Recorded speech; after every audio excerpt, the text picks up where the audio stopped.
Hi hello ನಮಸ್ಕಾರ. ನಾನು ನಿಮ್ಮ DSS ಸ್ಟಾಕ್ಸ್ ಅಟ್ ಕನ್ನಡ ಚಾನಲ್ನ ದರ್ಶನ್ ಮಾತಾಡ್ತಾ ಇದ್ದೀನಿ. ಸೊ ಏನಪ್ಪ ಇವತ್ತು ವಿಡಿಯೋ ಸ್ಟಾರ್ಟಿಂಗ್ ಅಲ್ಲಿ ನಮ್ಮ ಮನೆಯ ವಿಡಿಯೋನ ತೋರಿಸ್ತಾ ಇದ್ದೀನಿ ಅಂತ ಅನ್ಕೊಂಡ್ರ. ಸೊ ನಾನು ಹೋಗ್ತಿರೋ ಜಾಗನೂ ನಮ್ಮ ಮನೆಗೂ ಒಂದು ಸಂಬಂಧ ಇದೆ. ಸೊ ಹೋಗ್ತಾ ಹೋಗ್ತಾ ಏನಂತ ಹೇಳ್ತೀನಿ, ಆ ಜಾಗದ ವಿಶೇಷತೆ ಏನು ಅಂತಾನು ಹೇಳ್ತೀನಿ. ಸೊ ನಾನು ಯಾಕೆ ನಮ್ಮ ವಿಡಿಯೋದಲ್ಲಿ ನನ್ನ ಫಸ್ಟ್ ಅಂದ್ರೆ ಮನೆನ ತೋರಿಸ್ದೆ ಅಂತಾನು ಹೇಳ್ತೀನಿ. ಸೊ ಬನ್ನಿ ಹೋಗೋಣ. ನಾವು ಕನ್ನಡಿಗರಲ್ಲವೋ, ವಿಶಾಲ ಹೃದಯದವರು. ಹಾಯ್ ನಮಸ್ಕಾರ. ನಾನು ಆವಾಗಲೇ ಹೇಳ್ದಾಗೆ ನಾವಿವತ್ತು ಹೊರಟಿರೋದು ಭೂವಾರ ಸ್ವಾಮಿ ದೇವಸ್ಥಾನಕ್ಕೆ. ಹೋಗ್ತಾ ಹಾಗೆ ಬಿಡದಿಲಿ ತಟ್ಟೆ ಇಡ್ಲಿ ತಿಂದು ನಮ್ಮ ಜರ್ನಿನ ಮಂಡ್ಯ ಕಡೆ ಬೆಳೆಸಿದ್ವಿ. ಹಾಗೆ ಈ ಹೋಟ್ಲು ಬಗ್ಗೆ ಹೇಳಬೇಕು ಅಂತಂದರೆ ನಾವು ಎಕ್ಸ್ಪೆಕ್ಟ್ ಮಾಡಿದಷ್ಟು ರುಚಿ ಸಿಗಲಿಲ್ಲ. ಹಾಗೆ ಬಿಡದಿ ತಟ್ಟೆ ಇಡ್ಲಿ ಹೆಸರನ್ನೇ ಮರೆಸೋ ಥರ ಇತ್ತು. ಇದ್ರ ಬಗ್ಗೆ ನಾನು ಜಾಸ್ತಿ ಮಾತಾಡೋಕ್ಕೆ ಹೋಗಲ್ಲ. ಸೊ ನಿಮಗೆ ಅರ್ಥ ಆಗಿರುತ್ತೆ ಅಂತ ಅನ್ಕೊತೀನಿ. ಸೊ ಇದನ್ನು ಮುಗಿಸಿ ನಾವು ಮಂಡ್ಯ ಕಡೆ ಮತ್ತೆ ನಮ್ಮ ಪ್ರಯಾಣನ ಬೆಳೆಸಿದ್ವಿ. ಸೊ ಇನ್ನೊಂದು, ಈ ದೇವಸ್ಥಾನದ ಬಗ್ಗೆ ಒಂದು ಇತಿಹಾಸ ಇದೆ. ಅದಕ್ಕೂ ಮೊದಲು ನನ್ನ ಕತೆ ಏನಪ್ಪ ಅಂತಂದರೆ, ನಾನು ಇಲ್ಲಿಗೆ 5 ವರ್ಷದ ಕೆಳಗೆ ಬಂದಿದ್ದೆ. ನನ್ನ ಫ್ರೆಂಡ್ ಒಬ್ಬರು ನನಗಿದನ್ನು ಸಜೆಸ್ಟ್ ಮಾಡಿದರು. ಆಗ ನಾನು ಬಂದು ದೇವ್ರ ದರ್ಶನ ಮಾಡಿ ಕೆಲವು ಬೇಡಿಕೆಗಳನ್ನ ಕೂಡ ತಂದಿದ್ದೆ. ಏನಪ್ಪ ಬೇಡಿಕೆ ಅಂತಂದರೆ, ಮನೆ ಕಟ್ಟೋ ಬಗ್ಗೆ.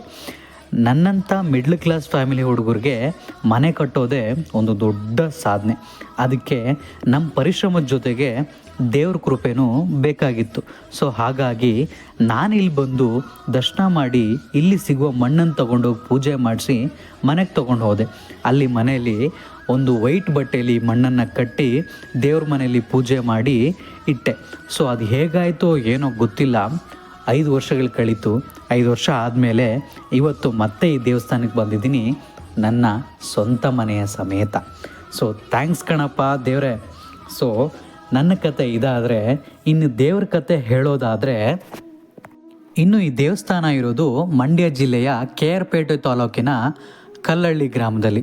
ಈ ದೇವಸ್ಥಾನ ಸುಮಾರು 143 ಕಿಲೋಮೀಟರ್ ಬೆಂಗಳೂರಿಂದ ದೂರ ಇದೆ. ಈ ದೇವಸ್ಥಾನ 2500 ವರ್ಷಗಳಿಗಿಂತಲೂ ಹಳೆಯದು. ಇದನ್ನು ಗೌತಮ ಮುನಿಗಳು ತಮ್ಮ ತಪಸ್ಸಿನಿಂದ ದೇವರ ಮೂರ್ತಿಯನ್ನು ಸ್ಥಾಪಿಸಿರ್ತಾರೆ. ಅದಾದ ನಂತರ ಈ ಮೂರ್ತಿ ಮಣ್ಣಲ್ಲಿ ಮುಚ್ಚಿ ಹೋಗಿರುತ್ತೆ. ಕೆಲವು ದಿನಗಳು ಕಳೀತಾ ಒಂದು ದಿವಸ ರಾಜ 3ನೇ ವೀರ ಬಲ್ಲಾಳ ಕಾಡಿನಲ್ಲಿ ಬೇಟೆಯಾಡುವ ಸಮಯದಲ್ಲಿ ಒಂದು ಬಾರಿ ಕಳೆದು ಹೋದರು. ಆ ಸಮಯದಲ್ಲಿ ಒಂದು ದೊಡ್ಡ ಮರದ ನೆರಳಿನ ಕೆಳಗೆ ವಿಶ್ರಮಿಸುತ್ತಿದ್ದಾಗ ಮೊಲವನ್ನು ಬೇಟೆಯಾಡುವ ನಾಯಿಯನ್ನು ಅವರು ಕಾಣ್ತಾರೆ. ಸೊ ಅದನ್ನು ಹಿಂಬಾಲಿಸ್ತಾ ಇದ್ದ ವೀರ ಬಲ್ಲಾಳರಿಗೆ ಅಚ್ಚರಿ ಉಂಟಾಗುತ್ತೆ. ಯಾಕಪ್ಪ ಅಂತ ಅಂದರೆ, ಆ ಮೊಲವು ಹಿಂತಿರುಗಿ ಆ ಕ್ರೂರ ನಾಯಿಯನ್ನು ಬೇಟೆಯಾಡಲು ಪ್ರಾರಂಭಿಸಿರುತ್ತೆ.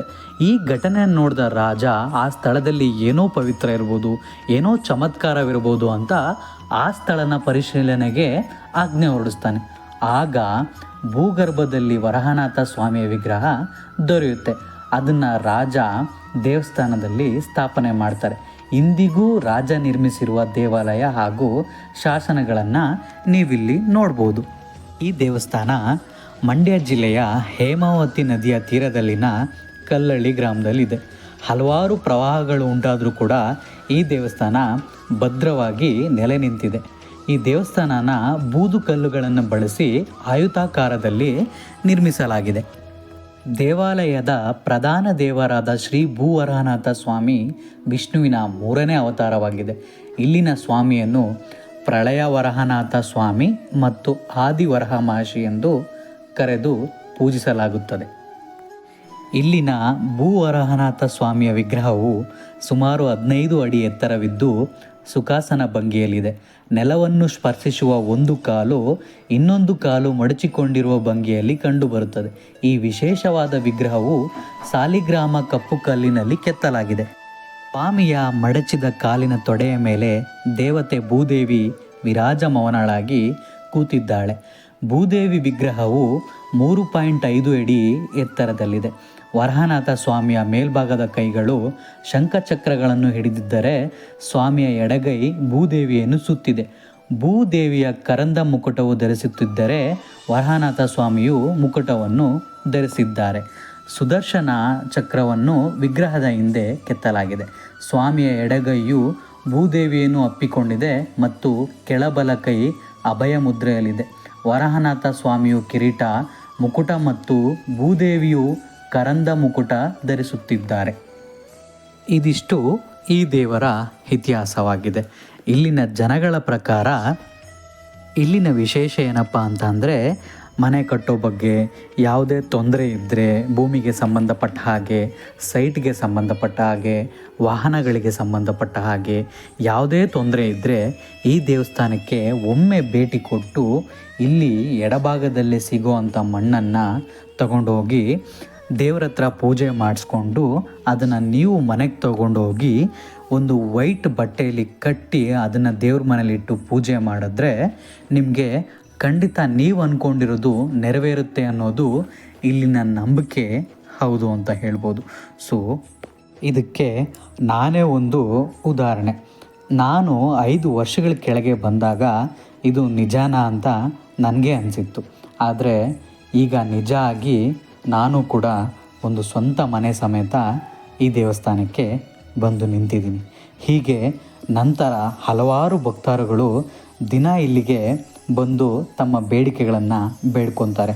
ಹರಕೆ ನೆರವೇರಿದ ನಂತರ ಮತ್ತೆ ಬಂದು ಸ್ವಾಮಿಯ ದರ್ಶನ ಪಡಿತಾರೆ. ಇನ್ನೂ ಈ ದೇವಸ್ಥಾನನ ಕಟ್ತಲೇ ಇದ್ದಾರೆ.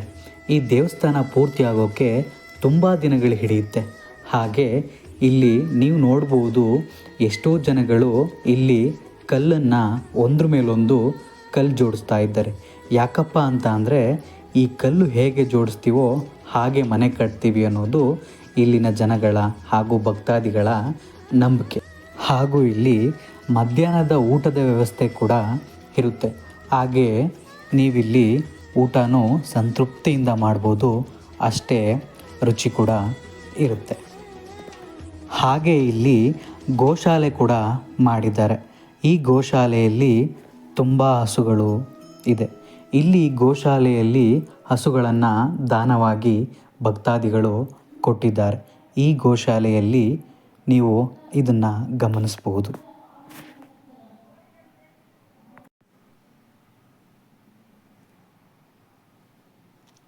ಇದು ಹೇಮಾವತಿ ನದಿ. ಇಲ್ಲಿ ಸ್ನಾನ ಮಾಡಿ ಕೂಡ ದೇವರ ದರ್ಶನನ ಮಾಡ್ಬೋದು. ಇಲ್ಲಿನ ವಾತಾವರಣ ಕೂಡ ಅಷ್ಟೇ ಚೆನ್ನಾಗಿದೆ. ಇದಾದ ನಂತರ ನಾವು ಹೊರಟಿದ್ದು ಮೈಸೂರಿನ ಮಂಡಿಪೇಟೆಯಲ್ಲಿರುವ ಒರಿಜಿನಲ್ ಹನುಮಂತು ಪಲಾವ್ಗೆ. ಸೊ ನಮ್ಮ ಫೇವ್ರೆಟ್ ಆದ ಹನುಮಂತು ಪಲಾವು ತಿಂದು ನಮ್ಮ ಜರ್ನಿನ ಮತ್ತೆ ನಮ್ಮ ಬೆಂಗಳೂರು ಕಡೆ ಅಂದರೆ ನಮ್ಮ ಮನೆ ಕಡೆ ನಾವು ಬೆಳೆಸಿದ್ವಿ. ಇದು ಇವತ್ತಿನ ವಿಡಿಯೋ ಆಗಿರುತ್ತೆ. ನಿಮಗೆಲ್ಲ ಇಷ್ಟ ಆಗಿದೆ ಅಂದ್ಕೊಂಡಿದ್ದೀನಿ. ಇಷ್ಟ ಆಗಿದ್ದರೆ ಲೈಕ್ ಮಾಡಿ, ಶೇರ್ ಮಾಡಿ, ಕಮೆಂಟ್ ಮಾಡಿ ಹಾಗೂ ನನ್ನ ಚಾನಲ್ನ ಸಬ್ಸ್ಕ್ರೈಬ್ ಮಾಡಿ. ಮತ್ತೆ ಇನ್ನೊಂದು ವಿಡಿಯೋಲಿ ಸಿಗೋಣ. ನಮಸ್ಕಾರ.